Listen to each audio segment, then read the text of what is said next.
The concourse of Vidra station smelled like recycled air and old money, which meant it smelled like nothing at all to the people who lived there, and like everything wrong with the universe to the people who didn't. Myra Castellan had learned to tell the difference in her first week on the station, back when she was 9 years old and newly orphaned and sleeping behind a coolant conduit on sublevel 11, because the intake processors at the refugee hall had flagged her biometrics as pending verification, and pending verification meant no bunk, no ration card, no name in the system. She had learned other things that week, too. She learned that Vidris was a Keth-administered transit hub, which meant the species in charge were 7 feet tall, bilaterally symmetrical in the way that a mantis is bilaterally symmetrical, and constitutionally incapable of perceiving a lone human child as anything other than background noise. She learned that background noise had no rights under Keth transit law. She learned that the gap between the coolant conduit and the bulkhead wall was exactly wide enough for a 9-year-old but would not remain so for long, and that this fact had a deadline written into it that she had better take seriously. She learned to be fast. She learned other things in the years after that. She learned that the Keth maintained records the way they maintained infrastructure, meticulously in the documentation and negligently in practice. She learned that there were 47 other humans on sublevel 11 who had been in that system for as long as she had, pending something, flagged for something, caught in the machinery of an administrative apparatus that had been built for a different species and had never quite been adapted. She learned that none of them talked much about being in the system, because talking about it had a way of making things worse, and they had all, in their various ways, decided that being slightly invisible was safer than being fully visible to an administration that viewed them as ambient particulate matter. She learned the infrastructure. That was the most important thing. She learned it the way you learn a language when you have nothing else, completely, obsessively, in the dark, because understanding how things worked was the only advantage she had. She could read a load-bearing joint by the way light moved across it. She could tell from the sound of a heat exchanger whether the calibration had been done in the last 30 days or the last 6 months. She knew the maintenance rotation schedules for every level of the station because she had memorized them from posted notices and cross-referenced them against the actual repair logs she'd found in a disused terminal in the sublevel 9 utility corridor. She had been doing this since she was 11. She had no formal training. She had 14 years of paying attention when everyone else was looking away. That was 23 now. She was still paying attention. She was crouched on a maintenance catwalk 60 meters above the central Skybridge when the woman fell. Myra had been up there for other reasons. The catwalk ran parallel to a power junction she'd been eyeing for 3 days, a secondary relay that fed the surveillance grid covering Merchant Row. She was not planning to do anything illegal, technically. She was planning to do something that the Keth would call illegal, and that every human on sublevel 11 would call overdue. The distinction mattered to her, though she'd never been able to explain why to anyone's satisfaction, including her own. Below her, the Skybridge stretched between the 2 main transit spires, a transparent walkway 300 meters long, suspended over the open atrium of the station's core. At peak transit hours, it was shoulder to shoulder with travelers, merchants, Keth administrators in their pale delegation robes, and the occasional Velhari diplomat gliding through the crowd on those frictionless disharnesses they wore because they found walking beneath them. The Velhari were not, technically, better than walking. They had just decided, as a civilization, several centuries ago that the appearance of being above ordinary locomotion was worth the cost of the harnesses, and the cost had been worth it in diplomatic terms, so the tradition had continued, and now every Velhari diplomat moved through crowds like a slow-turning cloud, a meter off the deck, looking at everyone else the way you look at weather. At this hour, just past the 3rd watch cycle, the Skybridge was quiet, maybe 24 figures crossing in 1s and 2s. The woman was human, middle-aged, Myra judged, Brown coat, sensible boots, a cargo satchel over one shoulder and a small child's hand wrapped in her other. Moving at the careful pace of someone who knew that moving too fast on Keth-administered infrastructure was how you got flagged by the transit cameras. The cameras on the Skybridge were always running. They were one of the few surveillance systems on the station that the Keth actually maintained, because the Skybridge was high profile, because it was the first thing visiting delegations saw, because it was what Vidrus looked like from the brochures. Everything that happened on the Skybridge was on record. Everything that happened below it was subject to pending verification. The child beside her was maybe 6. A boy. Dark hair, dark eyes, the particular watchful stillness of a kid who had learned early that being still was safer than being noticed.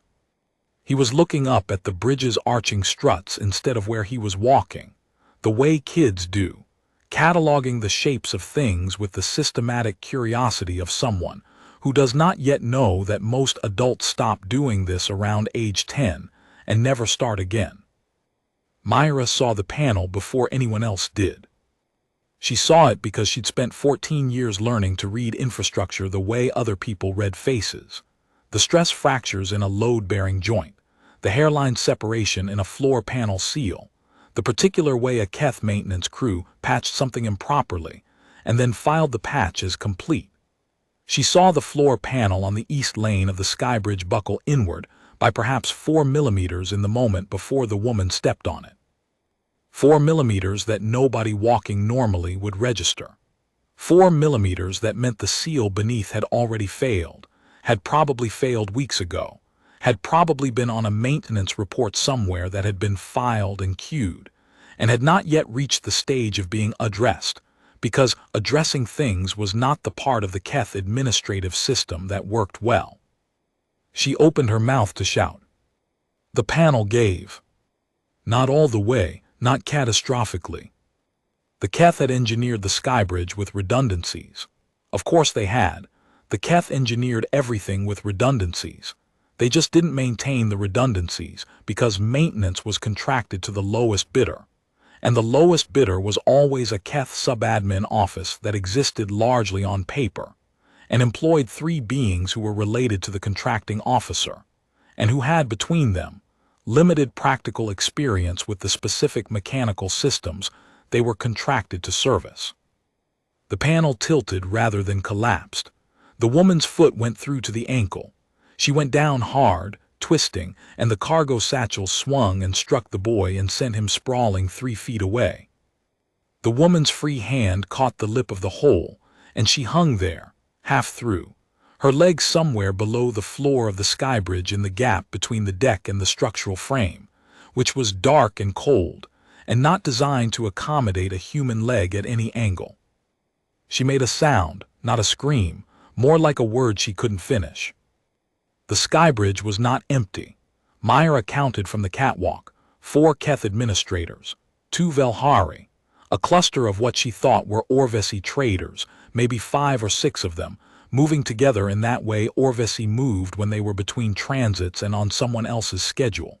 3 humans, 22 beings in various states of crossing the bridge, and every single one of them did the same thing in the next 4 seconds. They slowed down. They looked.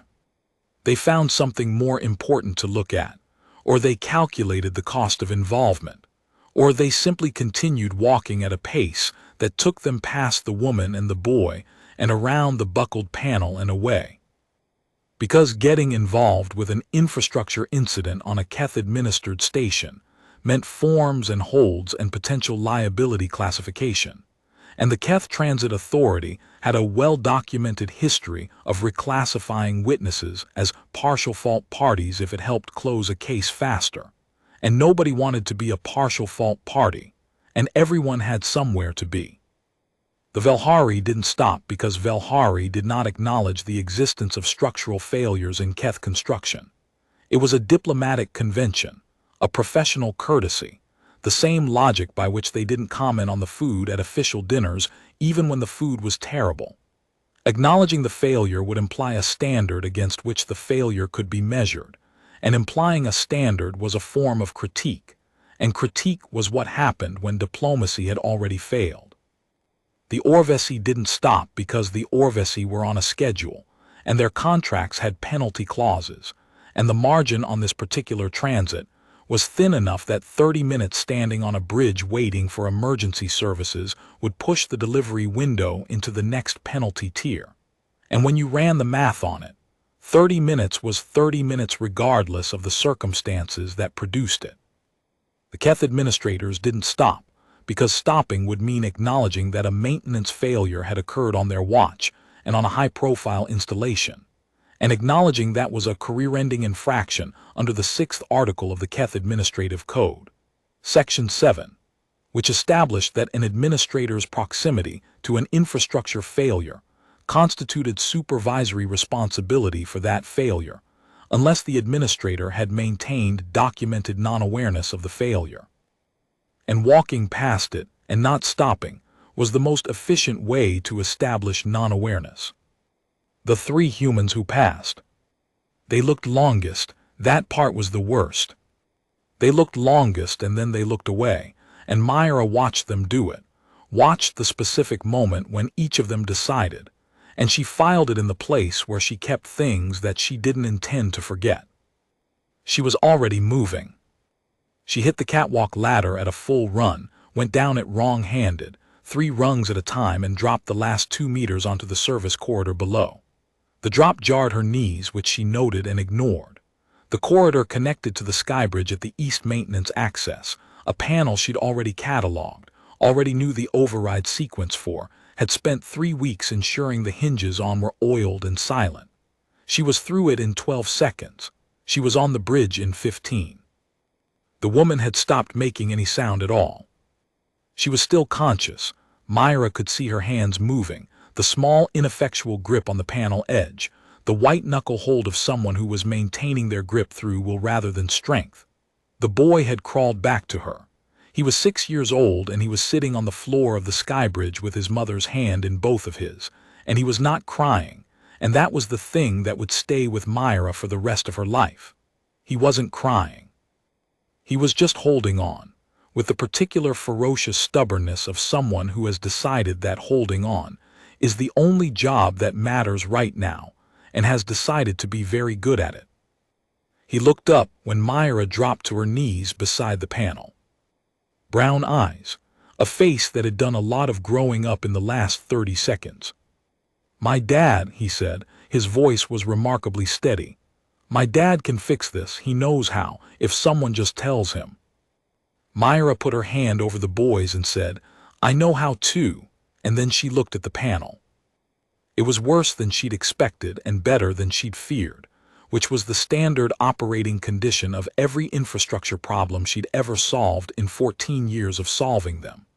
The panel had tilted on its near hinge, the far hinge had sheared, and the woman's lower leg was wedged against a transverse support beam at an angle that would be fine right up until Myra moved the panel wrong and then would not be fine at all. She needed the panel up and out, not just up. She needed it up and pivoting on the surviving hinge, which meant she needed something to prop the far edge while she freed the leg, something with the right compression rating and the right length, and the right profile to fit in the gap between the panel and the beam. She looked at the boy. "What's in that bag?"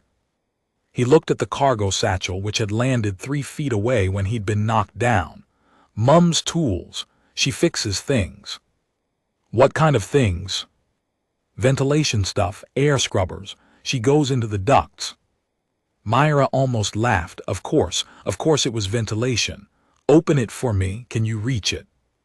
He shifted, reached, pulled the bag toward him with one hand without releasing his mother's hand with the other. He opened it with his teeth and his free hand and the side of his knee, which was more problem-solving than most adults she knew would have managed in the same state. Myra went through the bag with the practiced speed of someone who had spent years inventorying whatever she found by touch, by weight, by the particular way metal felt different from polymer when you were doing it in the dark. She found a ventilation access wrench, a coil of bonding tape, 2 panel clips. She found a spare circulation filter still in its packaging. She found a telescoping support strut, the kind used to prop open duct access panels in confined spaces where you needed both hands free. 40 centimeters extended, rated for 40 kilograms of compression load. It would do more than do. "What's your name?" she asked, not because she needed to know, but because she'd learned that talking kept conscious people conscious, and that the sound of a familiar voice had a specific gravity that medical textbooks described in clinical terms, and that she understood in simpler ones.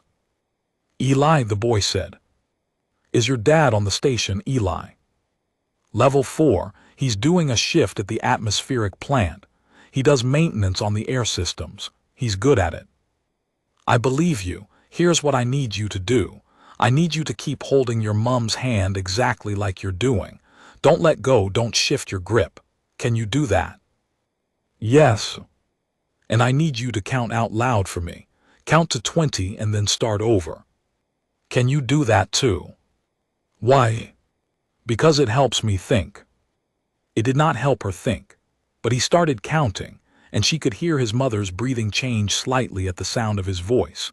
A small steadying, almost imperceptible, the body's instinctive response to proof that the small person it loves is still right there and still okay. It helped his mother. Myra worked the strut into position and braced it against the transverse beam below and felt the panel shift marginally, just enough, just the right amount of give.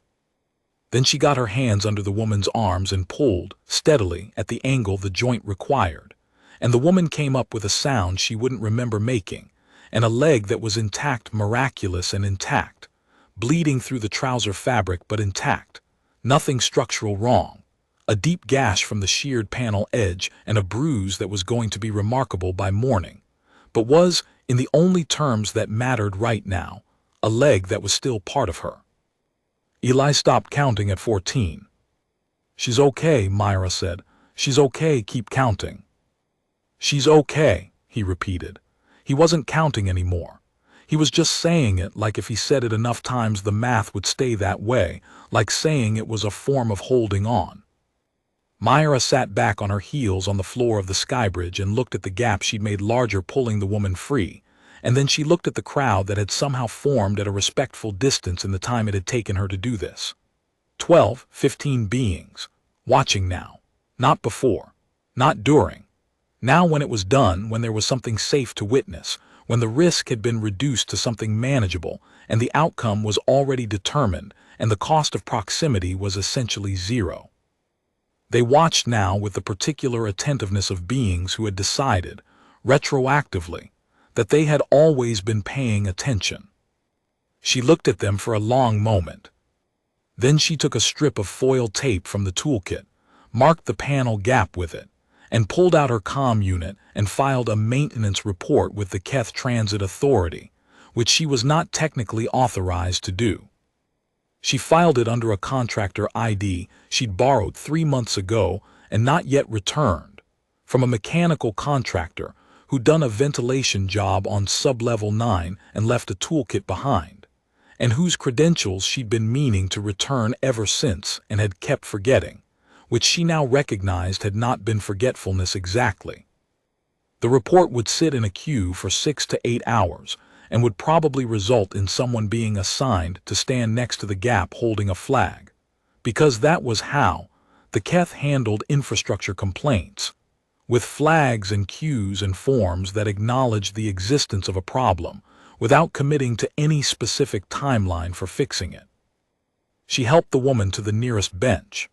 The woman's name was Dara Fenn, which Myra learned in the next few minutes, along with the fact that she'd been running a maintenance subcontract on sub-level 6 for 3 years, that she had 2 children including Eli, and that the leg hurt but she could put weight on it, which she demonstrated by standing up before anyone suggested she shouldn't. Eli sat beside his mother with her hand still in both of his, and looked at Myra with those brown eyes. "You came fast," he said. "I was close. Nobody else did." Myra looked at her hands. There was blood on them, the woman's not much. "I know." "Why didn't they?" She thought about 14 years behind a coolant conduit. She thought about a 9-year-old whose biometrics were pending verification. She thought about the specific weight of being told, in 100 ways that were never quite words, that you were not the kind of thing that required a response. They had reasons, she said finally. Eli looked at her with the directness of someone who has not yet learned to soften this kind of question. Those weren't good reasons. No, she agreed. They weren't. His name was Castellan, not Eli's father, her. It had been her father's name once and his father's before that, and it was the only thing she'd kept from the life before Sublevel 11, the only piece of a life that had ended on a medical transport between two systems when she was 8, during a fever outbreak that the transport's medical AI had been underprepared for, and that had taken 4 people including both of hers. She had never been given a formal reason to use the name, exactly. Nobody had asked for it. Nobody had recorded it. Pending verification had a way of making names feel provisional. But she'd never stopped using it either, which she supposed was its own kind of stubbornness, and stubbornness was the one resource she had never run short of. The resistance cell that the Keth Transit Authority called an illegal human advocacy organization, and that its 12 members called the Night Watch operated out of Sublevel 11, behind a workshop that ostensibly repaired atmospheric scrubbers, and actually repaired atmospheric scrubbers, because the best cover for doing something the administration would disapprove of was to also be genuinely useful. Myra had been with them for 6 years. She had not joined them for ideological reasons, exactly. She had joined them because they were the only organization on the station that had, in the 3rd week of her 16th year, looked at a malnourished teenager with borrowed contractor credentials and an encyclopedic knowledge of the station's maintenance infrastructure, and said, "We can use someone who knows the systems that well." And that had been close enough to welcome that she hadn't known the difference until much later. The Night Watch had a dozen rules, most of them practical. Don't carry anything you can't explain. Don't access systems you haven't been assigned. Don't draw attention during peak transit hours. Don't file anything under your own name that you haven't already filed the same thing under someone else's. The one rule that mattered more than all the others, the one that the cell's founder, a broad-shouldered Martian-born engineer named Reyes, had written on the workshop wall in marker and never explained and never needed to explain, read simply, "We go back for people." It was not a complicated philosophy. Most of the best ones weren't.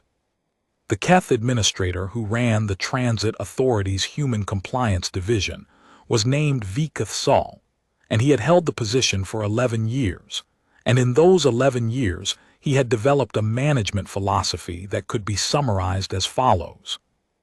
Human beings on Keth-administered stations were tolerable in the same way that atmospheric particulate matter was tolerable, meaning that you filtered what you could, and accepted that some residual quantity was unavoidable and would settle over everything over time and was someone else's problem to clean up. He did not hate humans. Hatred required engagement, and engagement was not part of his management style. He administered. That was all. He administered thoroughly, meticulously, and in such a way that no outcome could ever be attributed to a decision he had made, only to the natural operation of a system that preceded him and would continue after him. He was, in short, the sheriff of everything on Sublevel 11, and he looked the other way.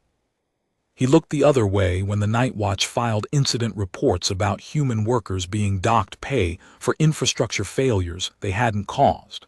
He looked the other way when the Keth maintenance contractors billed for repairs they didn't make and filed the billing against a sublevel discretionary account that no human worker had the access level to audit. He looked the other way when the surveillance grid on Sublevel 11 went dark for 4-hour windows that nobody in his office could account for, because accounting for them would require investigating them, and investigating them would require finding the source, and finding the source would require doing something about it.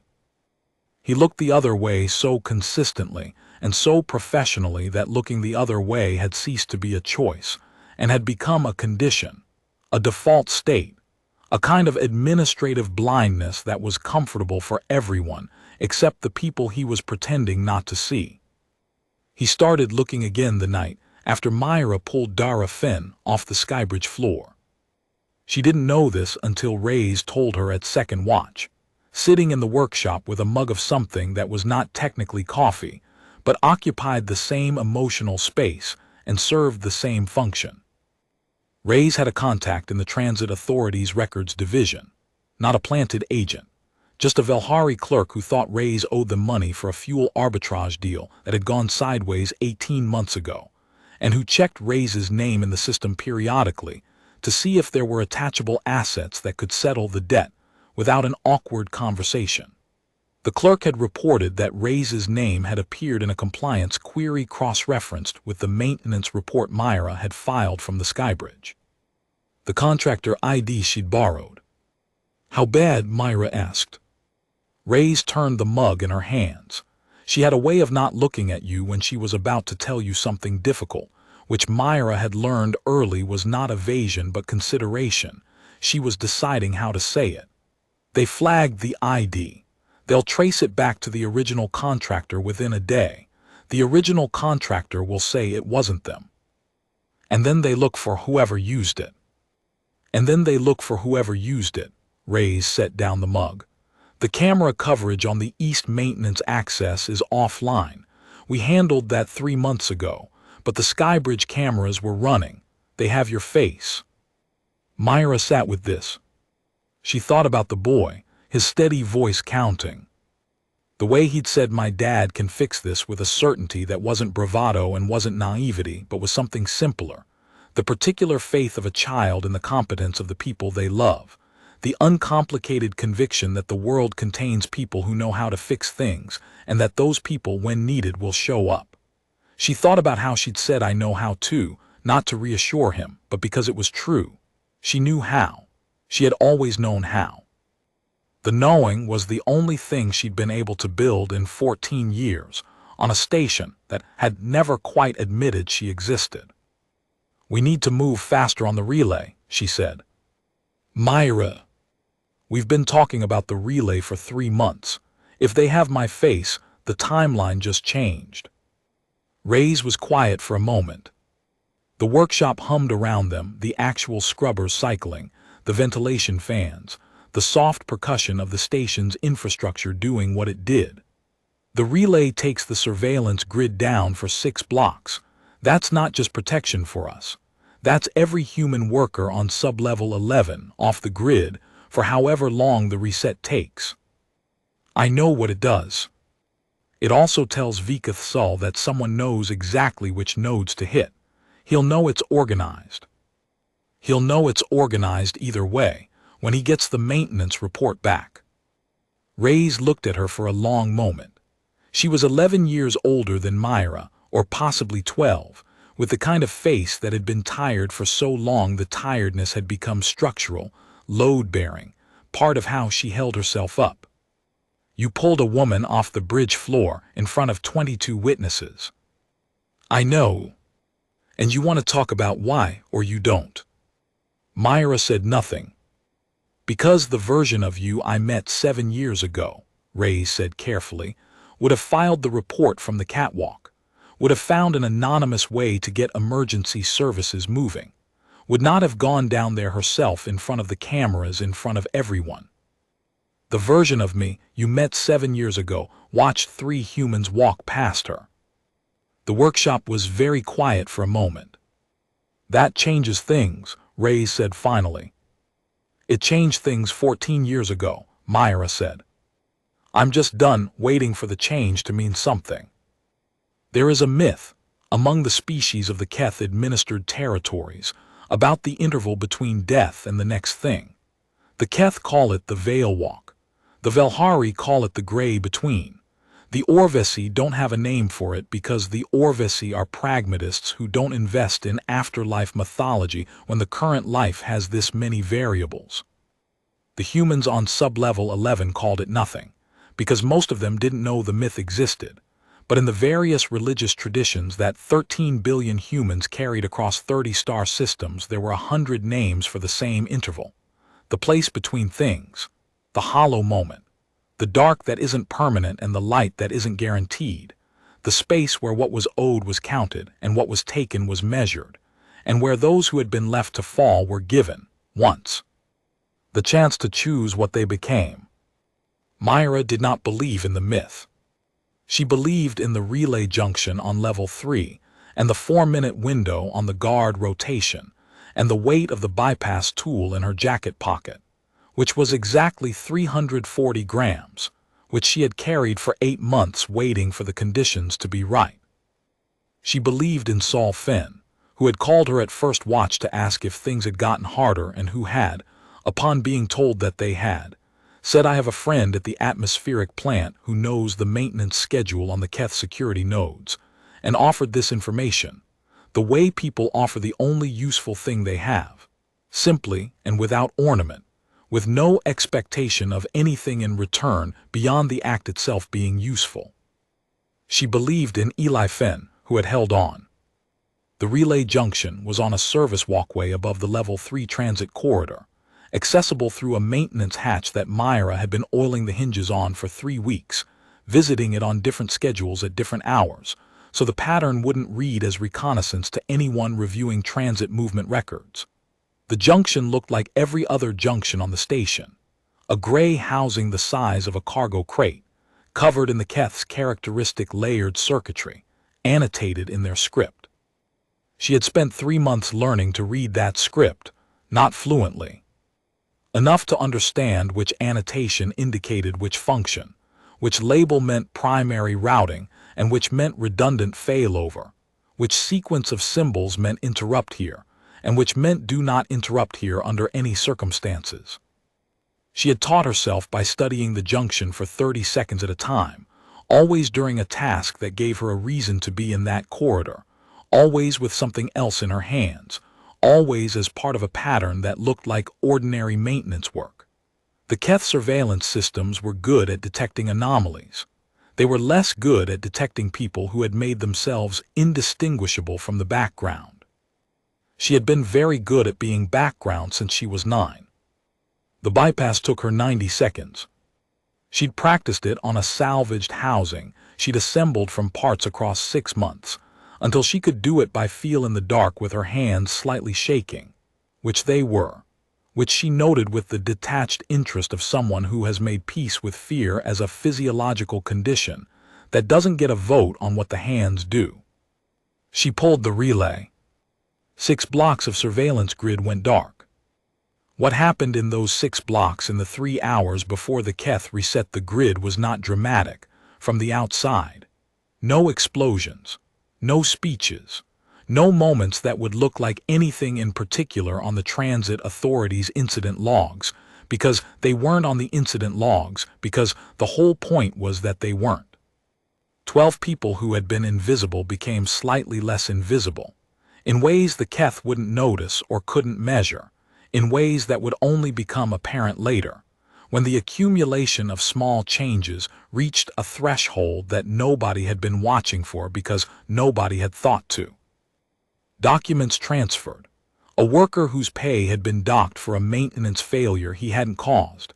A seal failure in a pressurized coupling that should have been the contractor's responsibility under Section 14 of the Sublevel Service Agreement. Found that the deduction had been reversed, and the contractor's maintenance log had been updated to reflect the actual cause. A family whose sublevel housing allocation had been flagged as pending review for 18 months, pending review of what? Nobody in the family had ever been told, because the Keth didn't explain the review process to the subjects of reviews, found the review resolved in their favor. 3 humans whose contractor credentials had been listed as suspended for reasons that turned out, on examination, to have no basis in the relevant section of Keth administrative law, found them reinstated, with the suspension records moved to a file that would not appear in a standard records query. Reyes handled most of it. The other 10 members of the Night Watch handled the rest. Myra stood watch at the junction, listening to the station breathe, which it did. All stations breathed if you knew how to listen. The slow, systolic rhythm of pressurized atmospherics cycling through the scrubbers, the bass note of the reactor doing its long, slow work, the particular whistle a heat exchanger made in its third week after calibration before the seals fully seated. She had been listening to this station breathe for 14 years. She knew its rhythms the way you know the sound of a place you've lived long enough to stop hearing it consciously. It had become the background of her thinking. She was listening to the station breathe when Viketh Sol's compliance team found her. There were 4 of them, Keth security officers in their articulated body armor, which made them look roughly like what you'd get if you asked a mechanical engineer to design an insect, and gave them too much material and not enough time to reconsider. They came up the maintenance corridor from the west, which meant someone had told them where to look. The 4-minute window in the guard rotation had been correctly identified, but the rotation had been changed in the last 72 hours, which she had not known, which meant Sol Finn's friend at the atmospheric plant had been working from outdated information, which meant this was either bad luck or a trap, and she was going to have to treat it as both until she knew. She stood up from the junction housing and faced them. The lead officer extended its manipulator arms, a threat display posture she'd seen used on humans before, rarely on other Keth, because on other Keth it meant something slightly different, and said, in the flat translated monotone of the Keth vocoder, "Human, you are in violation of Keth Transit Authority Code, Section 47, unauthorized access to primary infrastructure. You will submit to." "I'm aware," she said. The officer paused. Keth security did not often get interrupted. "I'm aware of that too," she said, "but I want to make sure you're aware of something first." The 4 officers were very still. Keth security officers held very still when they were paying close attention. It was one of the things about them that humans read as predatory, and that was actually just how their visual processing worked. They had 4 eyes, 2 high focus and 2 motion sensitive, and when they were integrating input from all 4 simultaneously, they went physically still in a way that looked like a held breath but was closer to a held thought. She said, "You are standing in a maintenance corridor above the level 3 transit junction at 400 station time. The surveillance grid in the 6 surrounding blocks is currently inactive, which means that nothing that happens in this corridor in the next 90 minutes will appear on the Transit Authority's records. I want to be clear that I understand this applies to me. I want to also be clear that I understand it applies to you." The lead officer did not move. "You picked up my face from the Skybridge cameras," she said. "I know that. You ran the maintenance report ID back to a borrowed contractor credential. I know that too. I know the original contractor is going to tell you it wasn't them, and I know that leads you here, and I understand why you're here, and I'm not going to pretend otherwise." She reached into her jacket pocket slowly, telegraphing the movement. She pulled out a data chip. "This is 14 years of documentation, everything.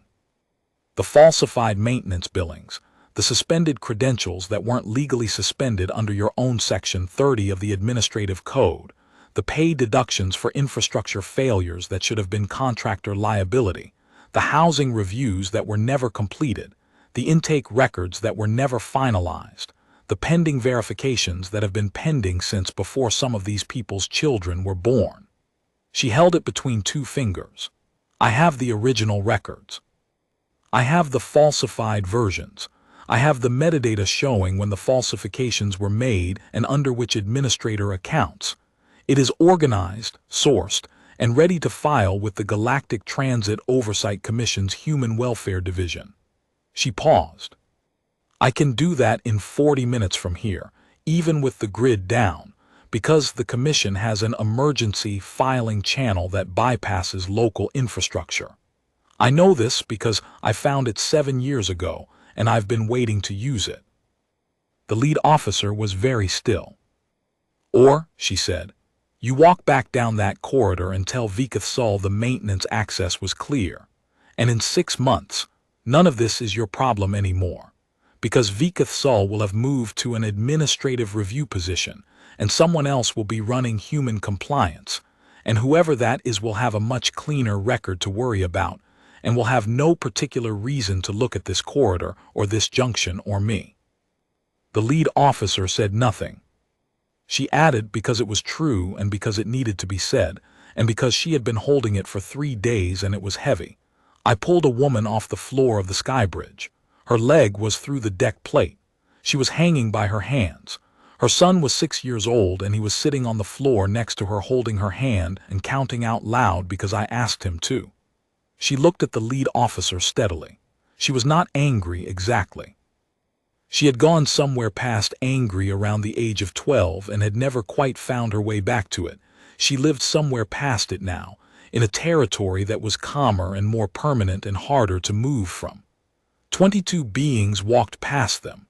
Not one stopped. Not one of the 4 Keth administrators who passed that point changed their pace, because stopping would mean acknowledging the panel failure, because the 6th article of your administrative code made not stopping the rational choice. She waited. I need you to understand that I have been thinking about that for a long time, the specific math of it.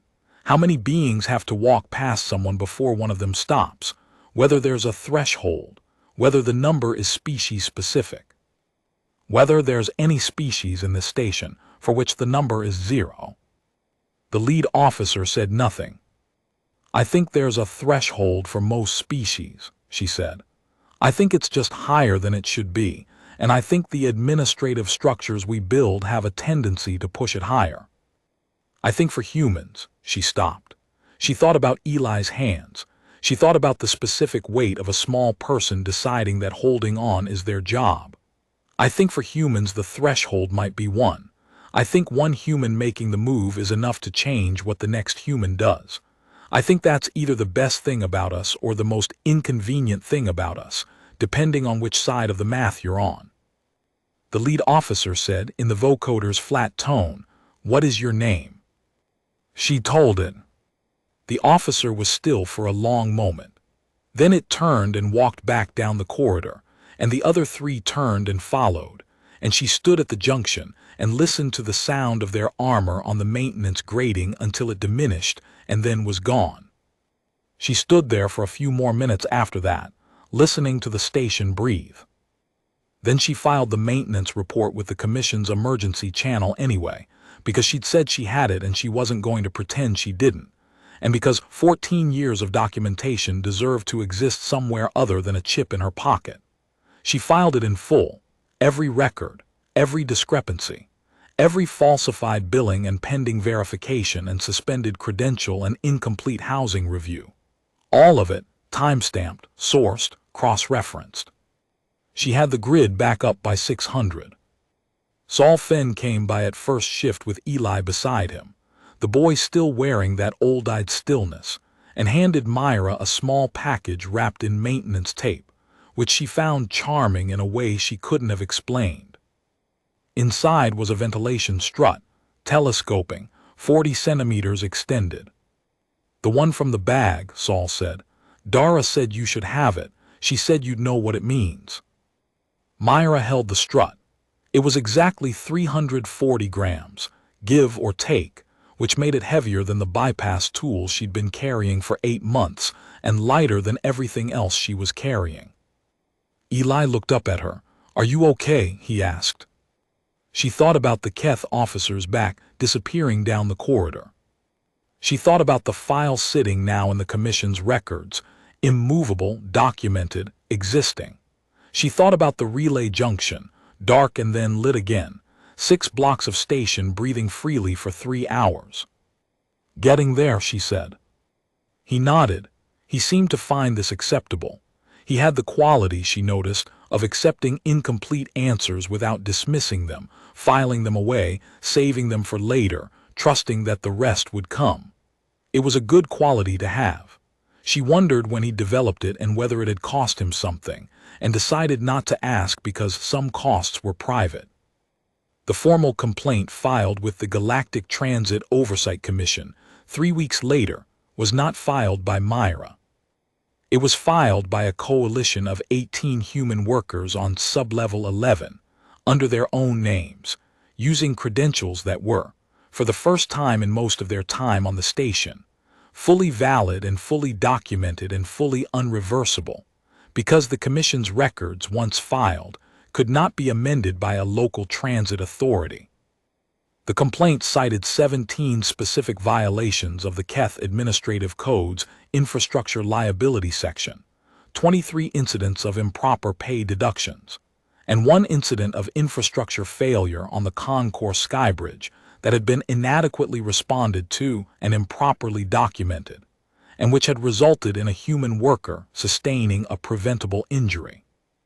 Vikath Sul was moved to an administrative review position 14 days after the complaint was filed. He did not lose his job, because the Keth never lost their jobs for administrative reasons. They were moved to positions from which they could do less damage, and where the damage they could do was someone else's problem. But he lost the ability to look the other way, because looking the other way requires a face pointed in a particular direction, and the review board made sure his face was pointed somewhere with not much to see. The Skybridge panel was replaced. It took 11 days. This was faster than any maintenance response on sublevel 11 in living memory, which Myra attributed to the fact that the incident was now in formal commission documentation and therefore could not be unfiled, and that unfiled things could be ignored and filed things could not, and that this distinction, simple, foundational, something every 9-year-old instinctively understood, was apparently worth 11 years of fighting for. She was on the catwalk above the concourse when the repair crew finished, not for any operational reason. She had gone up there to see it. The new panel caught the station's ambient light differently than the surrounding deck, slightly too bright, the way new metal always is, the way all new things are before they've had time to wear into their context. It would age into the surrounding surface in a year or two and become invisible. That was fine. It didn't need to be visible. It just needed to be there and to hold. She watched it for a while. Then she went back to the workshop. 3 months after the Skybridge, a Velhari trade delegation filed a formal inquiry with the Galactic Transit Oversight Commission regarding what they called anomalous human assertiveness patterns on Vidra Station. The inquiry was bureaucratic and vague, which was how the Velhari preferred their discomforts, but its substance was clear enough. Something had changed on sublevel 11 and the surrounding levels, and the Velhari were not sure they approved of it, and they wanted the Commission to investigate whether the change constituted a violation of the Keth-Velhari Joint Transit Administration Agreement, Article 9, which covered the maintenance of consistent operating conditions across administered stations. The Commission's response noted, in its 3rd paragraph, that under the amended Human Residency Protocols of 2219, amended 18 days after the Coalition complaint had been filed, in a session Myra had not attended and did not know about until after human workers on Keth-administered stations had the right to file infrastructure complaints directly with the Commission, without routing through the local transit authority, and that this right was retroactive to the date of any undocumented incident. Retroactive. She sat with that word for a long time. She thought about a 9-year-old behind a coolant conduit. She thought about pending verification. She thought about all the incidents that had happened in the gap between then and now, the ones that had been unfiled because filing required credentials she didn't have, or unfiled because the form required a supervisor's signature, and the supervisor was the problem, or unfiled because the person who experienced them had not yet been told that filing was something they were allowed to do, that there was a process, a channel, a formal mechanism through which a being could say this happened, and it was wrong and I needed acknowledged, and that the mechanism was real and was not only for the species who had built it. Retroactive. Okay then. The following year was not dramatic from the outside. No explosions, no speeches. The night watch grew from 12 to 19, and then to 30, and by the end of the year it was not really a cell anymore but something harder to categorize. A mutual aid organization, a legal advocacy office, an infrastructure documentation project, and a very good atmospheric scrubber repair service, because the cover still needed to work and work it did. It had accumulated enough records to make Keth transit administrators in 5 separate administrative regions nervous in the specific quiet way that administrators get nervous when they start to realize they've been visible all along. Myra ran none of it officially. She was a contractor. She fixed things. She had fully valid credentials under her own name for the first time since she'd been old enough to hold credentials. She used her name. She'd had it for 23 years, had carried it through 14 of them like a thing she wasn't supposed to have but refused to put down, and now she used it in intake forms and maintenance reports and commission filings, and it appeared in the system exactly the way it appeared in real life, clearly, unreversibly, in full. Saul Finn's friend at the atmospheric plant had become, by then, Saul Finn's 12 colleagues, all of whom had documentation on file and all of whom had, in small and specific ways, stopped accepting the terms they'd been handed at intake. Not dramatically, not all at once. One small decision at a time, one conversation at a time, one form filed under a real name at a time. The way a strut holds a panel open, one small point of resistance at a time, until the weight you were supporting turns out to be manageable after all. Eli Fenn was 7 when the first formal human residency review was held on Vidra Station. He sat through parts of it because his parents were testifying and there was no school. He sat very still in the observer gallery the way he always sat, with that watchful economy of attention, taking in the room the way he'd once taken in the shapes of the bridge's arching struts, not passively, but cataloging, measuring, storing. Afterward, he found Myra in the corridor, outside the review chamber.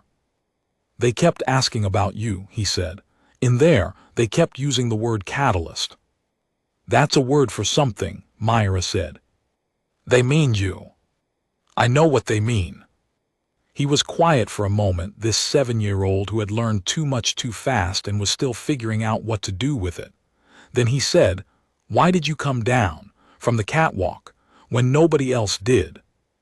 She thought about saying something complicated. She thought about the 9-year-old and the coolant conduit and the 14 years and the gap. She thought about the threshold, the math, the number that varies by species. She thought about how she'd spent years thinking about that number, calculating it, cataloging it, as if understanding it would make it easier to be the variable that changed it. She said, "Because you were holding on." He considered this. It was clearly not a complete answer, and he was clearly old enough to know it.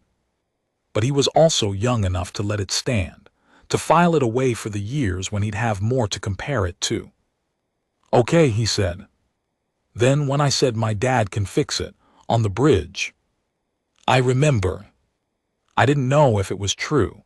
I just needed someone to believe the thing was fixable." She stood with that for a moment. The corridor was quiet. Somewhere in the station, a heat exchanger made its third-week calibration whistle, high and thin, and almost musical if you'd heard it enough times. "Yeah," she said, "I know the feeling." The Keth called the space between order and chaos the Canthi, the hollow interval, the place where balance is not yet decided.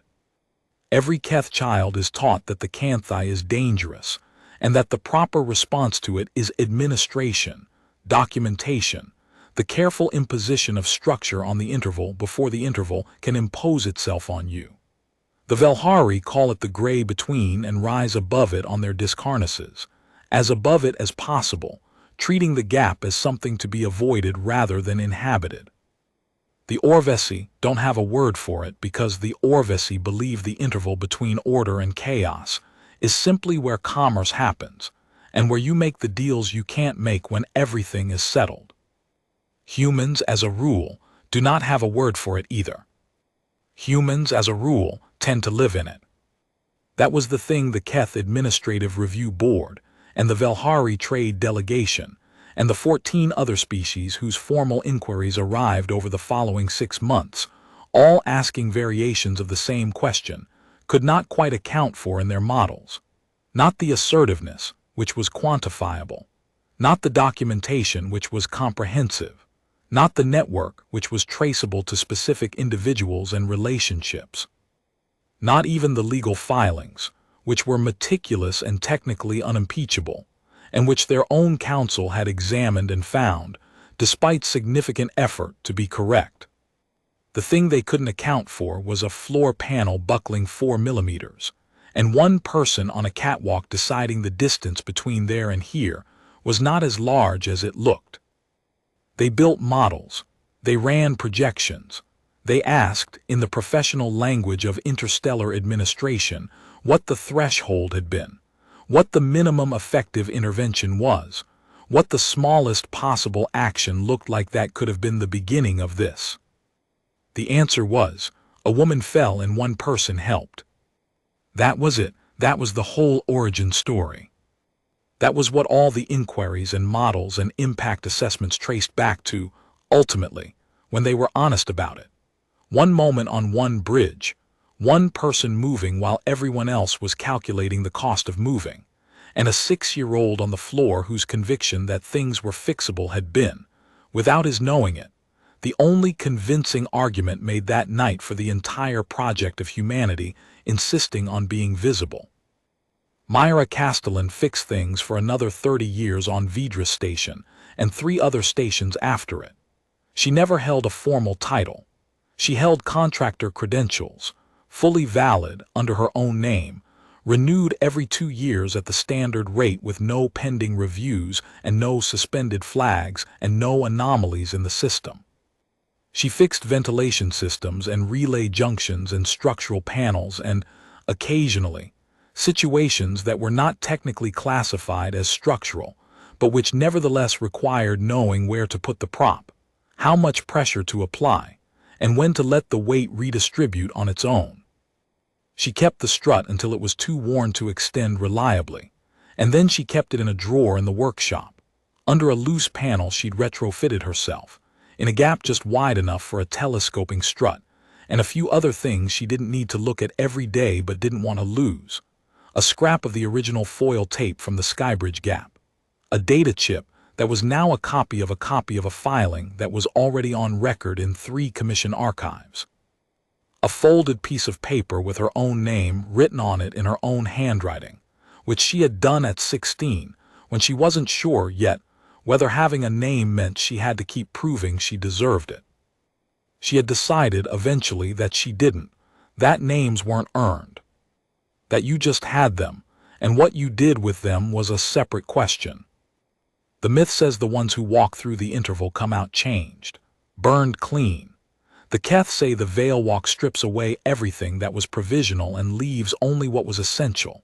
The Velhari say the gray between tests what you are made of, and what can't pass through is what you were never really made of to begin with. Every version of the myth has the same structure. The interval is a fire. You either come through or you don't. She thought, more often as she got older, that the myth had the direction wrong. She thought the interval didn't change you. She thought you changed the interval. She thought you walked into the hollow place where the balance wasn't decided, the canthi, the gray between, the dark that wasn't permanent and the light that wasn't guaranteed, and you put your hands on it and you pushed, and the balance shifted in the direction of the push, and that was it, that was all of it. Not transformation, not revelation. Just a person deciding the gap was crossable and crossing it, and the gap being, in fact, crossable, because gaps that look uncrossable usually are, from a distance, and mostly don't up close, if you're already moving. She thought that was the thing every xenosociologist and compliance auditor and diplomatic inquirer kept trying to formalize in their impact assessments, and their threshold models, and their minimum intervention analyses, and that none of them could quite capture in the language of formal inquiry. Because the language of formal inquiry was built to describe outcomes, and this was about something that happened before outcomes. something that happened in the moment before anyone moved. The moment when the math was still unresolved, and the number was still being calculated, and someone decided, without the calculation, to just go. You showed up. You held on. You stayed until it was fixed. The rest was just maintenance,